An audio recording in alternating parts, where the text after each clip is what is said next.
여러분, 영국이 역사상 최초로 지금 마이너스 금리 국채가 발행이 됐습니다.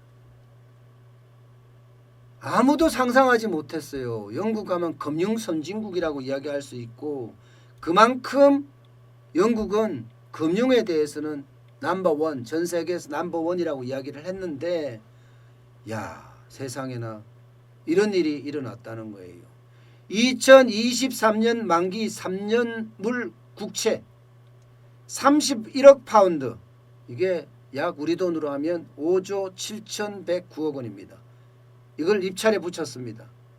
그런데 38억 파운드 국채를 입찰에 붙였는데 무려 80억 파운드가 몰렸습니다.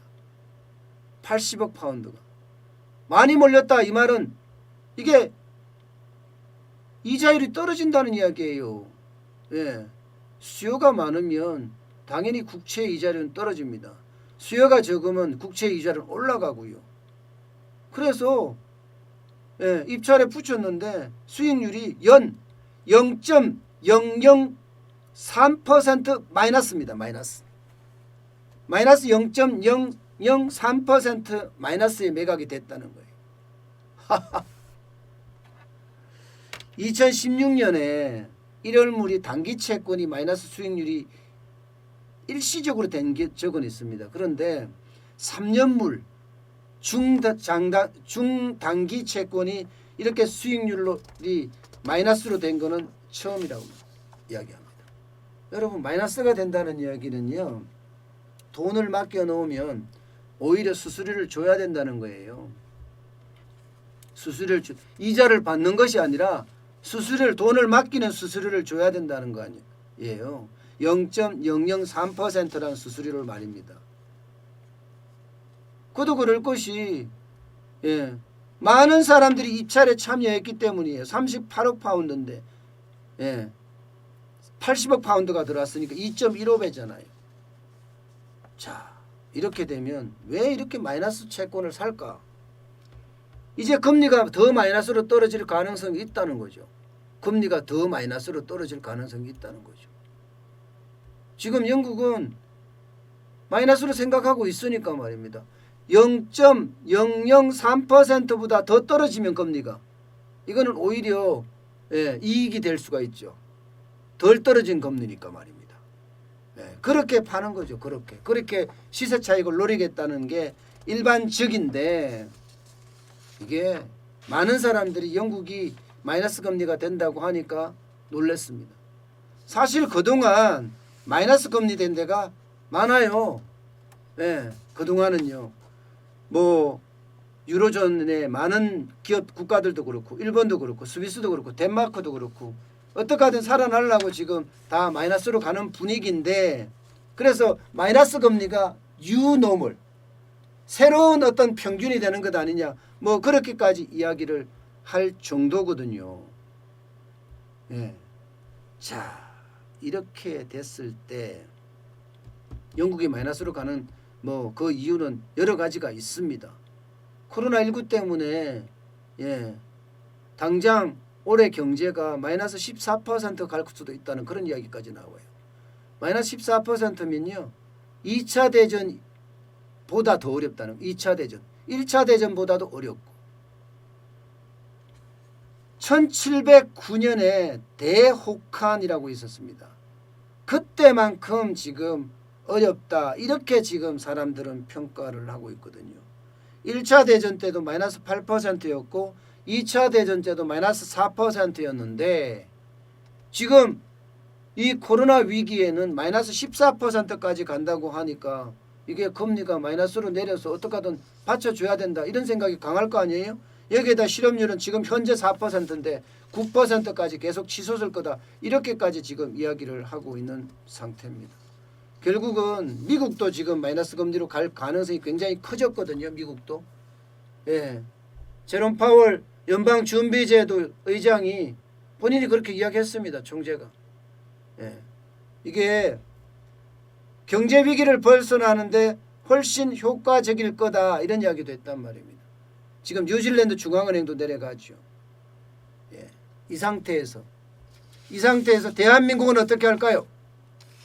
오늘이 22일이네요. 이제 얼마 안 남아 28일 날 금융통화위원회가 열린다고 했죠. 아마 금융통화위원회가 20일 날 열리게 되면요. 28일 날 열리게 되면 아마도 금리는 분명히 내릴 거라고 봅니다. 지금 우리 기준금리가 0.75%잖아요. 그럼 얼마를 내릴 거냐? 0.25를 내릴 거냐? 아니면 0.5를 내릴 거냐? 0.5는 B컷이에요. B컷. 예. 그 내리는 기준은요. 분명한 것은 그거예요. 경제에 도움이 되겠느냐? 이게 핵심입니다. 경제에 도움이 되겠느냐?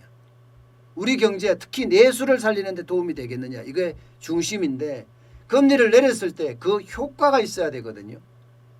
제가 그 효과를 실효화한이라고 이야기했습니다. 예, 실효화한이 어디까지냐는 거예요.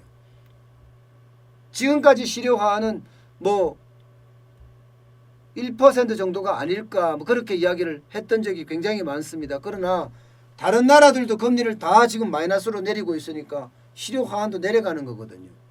이런 상태에서 0.75%를 계속 유지할 거냐? 저는 0.25% 무조건 내려간다고 지금 보고 있거든요. 그러면 실효화한이 어디냐가 중요합니다. 거기까지 내릴 거다. 저는 벌써 실효화한이 없어졌다고 생각해요. 왜냐고요? 실효화한이라는 것은요. 금리의 메리트를 느낄 때가 전 실효화한이라고 보거든요. 많은 자산가들이 은행에 저축을 안 하는 거예요.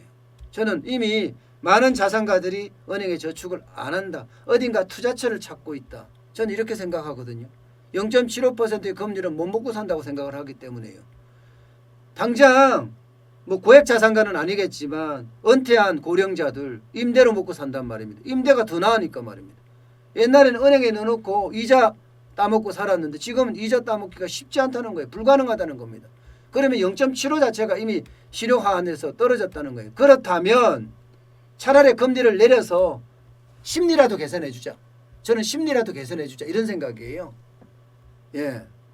경제는 심리라고 했잖아요. 아, 금리가 내려갔어? 그러면 경제가 좀 더 시중에 돈은 더 많이 풀리겠네? 그럼 내수가 좀 더 좋아지겠네? 이런 생각을 갖도록 말입니다. 그러려고 하면 0.25보다는 0.5가 낫다는 거죠. B컷이 낫다는 거죠. 저는 모르겠어요. 예. 굉장히 강경하게 저는 0.5%가량 낮췄으면 좋겠다고 저는 생각을 해요. 돈 퍼주기 보다가 재정으로 그렇게 퍼주기 보다가 금리를 낮추는 게 훨씬 낫습니다. 왜냐하면 국고는 지금 완전히 텅텅 비어서 고갈 났는데 지금부터 계속 찍어내야 되잖아요.